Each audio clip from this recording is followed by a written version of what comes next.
सभी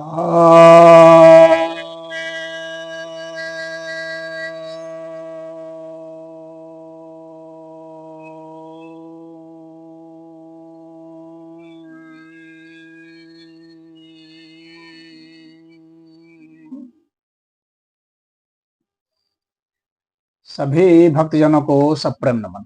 भक्तों, आज आपके समक्ष चाणक्य नीति के तीसरे अध्याय के 10वें श्लोक पर कुछ कहने जा रहा हूं। इस श्लोक में चाणक्य कहते हैं,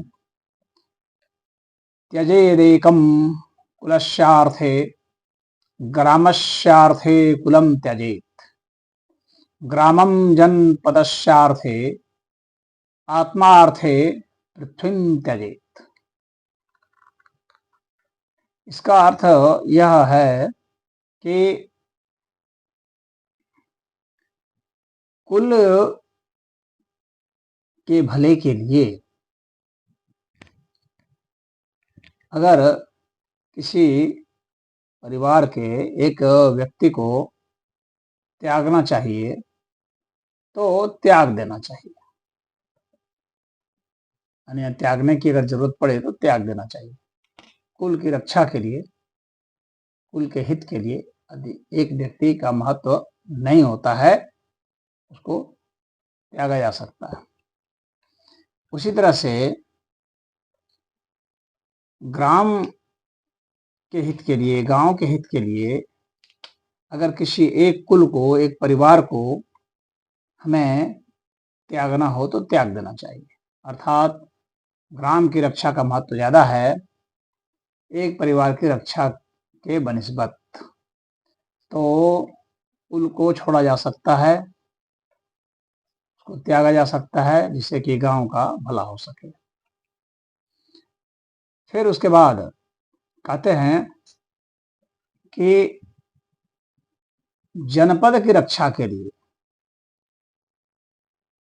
उस वक्त चाणक्य के समय जनपद चलते थे। कहते हैं जनपद, जिसको कि अभी हम राज्य समझ सकते हैं या राष्ट्र भी, देश भी समझ सकते हैं।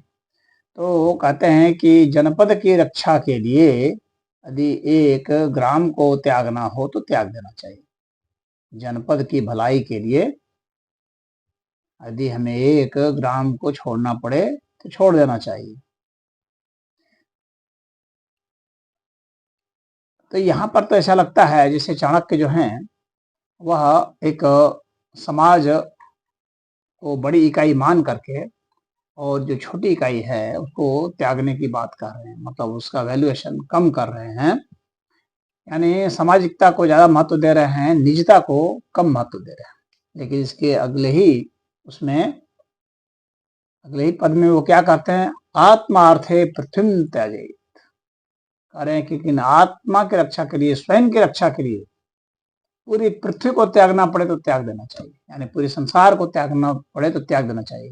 यानी आत्म तत्व को इतना महत्व दिए हैं, स्वयं को इतना महत्व दिए हैं, व्यक्ति की निजता को इतना महत्व दिए हैं, व्यक्ति की गरिमा को इतना महत्व दिए हैं, और व्यक्ति को कह रहे हैं कि तुम्हें यदि अपनी रक्षा करने के लिए पूरी पृथ्वी को त्याग देना पड़े, कुल को त्याग देना पड़े, गांव को त्याग देना पड़े, तुम्हें अपने जनपद को त्याग देना पड़े, और तो और पूरी पृथ्वी को त्याग देना पड़े तो भी त्याग देना चाहिए, लेकिन अपने आत्मा को बचाए रखना चाहिए, यानी स्वयं को बचाए रखना चाहिए।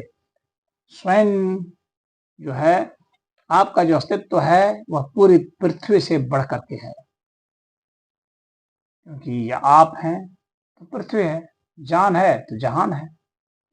यह संदेश चाणक्य दे रहे हैं। तो निजता की बात का भी पूरा सम्मान किए हैं, सबसे बढ़कर सम्मान किए हैं, और सामाजिकता का भी किए हैं।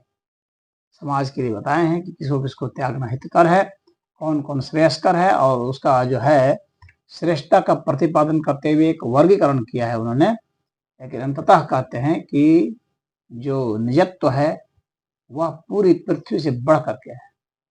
यानी अगर आपको लगता है कि आपकी आत्मा का दमन हो रहा है तो आपको चाहिए कि पूरी पृथ्वी में किसी को भी त्यागा जा सकता है, किसी को भी छोड़ा जा सकता है, क्योंकि आत्मा तो सदैव साथ रहे।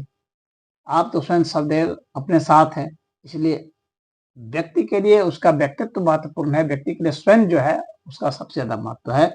इसलिए स्वयं का जो है उसका महत्व समझाते हुए चाणक्य कहते हैं कि बाकी सभी चीजें तुच्छ हैं आपके समक्ष। आपकी जान, आपका व्यक्तित्व, आपका गुण चरित्र आपके लिए सबसे महत्वपूर्ण है, और उसकी रक्षा के लिए, अपने भले के लिए पूरी दुनिया को भी छोड़ा जा सकता है। यह चाणक्य का संदेश है। कितना प्रैक्टिकल है यह समझ के देखिए। चाणक्य ने हम लोगों को जो शिक्षा दिए हैं, जो निर्देश दिए हैं, जो उपदेश दिए हैं, ये प्रैक्टिकल व्यावहारिक है। ये एक आदर्श स्थिति को नहीं ले जाते हैं, ये व्यावहारिक स्थिति में आदर्शता को स्थापित करते हैं। यही चाणक्य की महत्ता है। हरि ओम।